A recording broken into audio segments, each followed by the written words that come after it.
रो ने रुलाया, गिल ने पानी पिलाया, जडेजा ने अपनी गेंदों पर खूब नचाया। दूसरे वनडे में भारत ने इंग्लैंड को कैसे हराया, आज आपको बताऊंगा। नमस्कार, आप देख रहे हैं न्यूज बाइस्कोप और मैं हूं राकेश रंजन। भारत ने इंग्लैंड को दूसरे वनडे इंटरनेशनल में भी 4 विकेट से पराजित कर सीरीज में अजेय बढ़त हासिल कर ली है। मतलब यह कि भारतीय टीम अब यह सीरीज गंवा नहीं सकती। तीसरा वनडे इंटरनेशनल 12 फरवरी को खेला जाना है। लेकिन बात हम दूसरे वनडे इंटरनेशनल की कर रहे हैं और दूसरे वनडे इंटरनेशनल में भारतीय टीम ने जीत कैसे हासिल की, उसी की हम चर्चा कर रहे हैं। तो देखिए, रोहित की पारी का जवाब इंग्लैंड की टीम के पास नहीं था।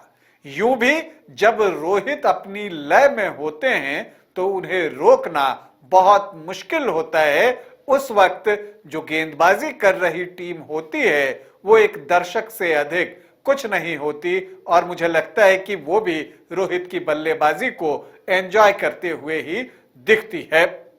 रोहित शर्मा ने जो शानदार शतक लगाया उसमें 1 दर्जन चौके लगाए तो आधा दर्जन से एक ज्यादा छक्का भी जड़ा। 119 रन बनाए सिर्फ 90 गेंदों पर और उनका बखूबी साथ निभाया शुभमन गिल ने।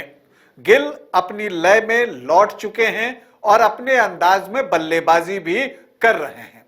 जो उनके शॉर्ट आर्म पुल होते हैं, जहां फॉलो थ्रू बहुत नहीं होता, वो शॉट देखने लायक होते हैं। और यही वजह है कि जब रोहित और गिल जो है उन्होंने एक अच्छी शुरुआत भारतीय टीम को दे दी 130 से ज्यादा रनों की, तो इंग्लैंड के लिए मुश्किलें बढ़ गई। फर्क दोनों टीम में क्या रहा? भारत ने अच्छी शुरुआत को कन्वर्ट किया, जबकि इंग्लैंड की टीम अच्छी शुरुआत का फायदा नहीं उठा सकी। क्योंकि जब इंग्लैंड की टीम पहले बल्लेबाजी कर रही थी तो उसकी भी शुरुआत अच्छी रही थी। ओपनिंग विकेट के लिए 80 प्लस की पार्टनरशिप हो गई थी और एक समय तो स्थिति यह थी कि 168 रन पर इंग्लैंड के 2 ही विकेट गिरे थे। इतना ही नहीं, जब वो आगे बढ़े तो 219 पर 3 था, तब भी ऐसा लग रहा था कि इंग्लैंड की टीम 330 रन तक तो कम से कम ले जाएगी, लेकिन ऐसा कर पाने में अंग्रेज टीम विफल रही। भारतीय टीम कहां और 20 पड़ी, अगर हम इसकी बात करें तो जो मिडिल ओवर्स होता है वहां पर इंग्लैंड की टीम पारी को बिल्डअप नहीं कर सकी।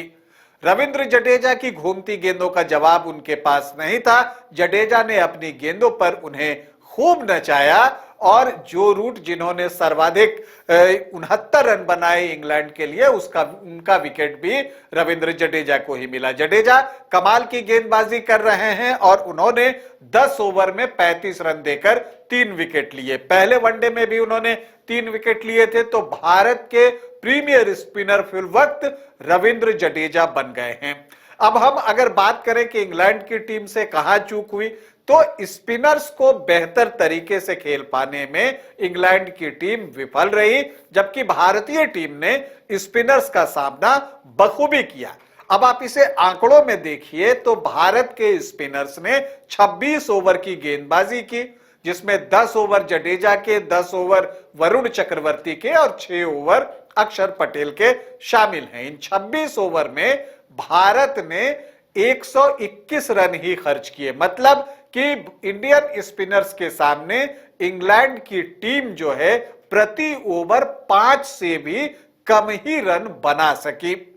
जबकि जब हम इंग्लैंड के स्पिनर्स की बात करते हैं तो जो उनके प्रीमियर स्पिनर है आदिल रशीद, जिन्होंने गेंदबाजी तो अच्छी की लेकिन अपने 10 ओवर में 78 रन लुटाए।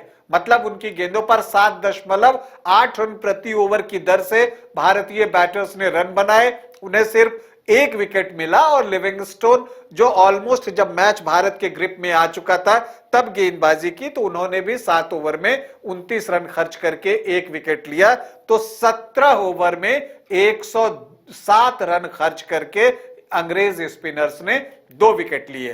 तो यहां पर जो उन्होंने प्रति ओवर रन खर्च किए वो 6 से ज्यादा किए, इंडियन स्पिनर्स ने 5 से कम रन प्रति ओवर खर्च किए और विकेट भी जो है इंडियन स्पिनर्स ने 4 लिए, जबकि अंग्रेज स्पिनर्स ने सिर्फ 2 विकेट लिए। तो ये एक फर्क रहा दोनों टीमों के बीच में। अब एक और बात अगर आप करें तो कैप्टेंसी की हम बात करते हैं। देखिए, टॉस जीतकर एक बार फिर से जोश बटलर ने पहले बल्लेबाजी का फैसला लिया। अब अगर ऐसी जगह पे और ऐसे मौसम में जहां ड्यू की संभावना रहती है, आम तौर पर यह फैसला नहीं लिया जाता। टॉस जीतकर विपक्षी टीम को बल्लेबाजी के लिए बुलाया जाता है और ड्यू में खुद बल्लेबाजी का फैसला लिया जाता है। लेकिन बटलर यहां पर चूक गए, उन्होंने लगातार दूसरी बार टॉस जीतकर पहले बल्लेबाजी की। इसके अलावा अगर आप देखें तो ओवर्टन उनके प्राइम बॉलर रहे। 5 ओवर में उन्होंने सिर्फ 27 रन खर्च किए थे और 2 विकेट लिए। तो अब यह समझना भी मुश्किल है कि जब वो अच्छी गेंदबाजी कर रहे थे तो उनसे सिर्फ 5 ओवर ही क्यों करवाए गए। तो इंग्लैंड की टीम की हार के पीछे एक बड़ी वजह यह भी है।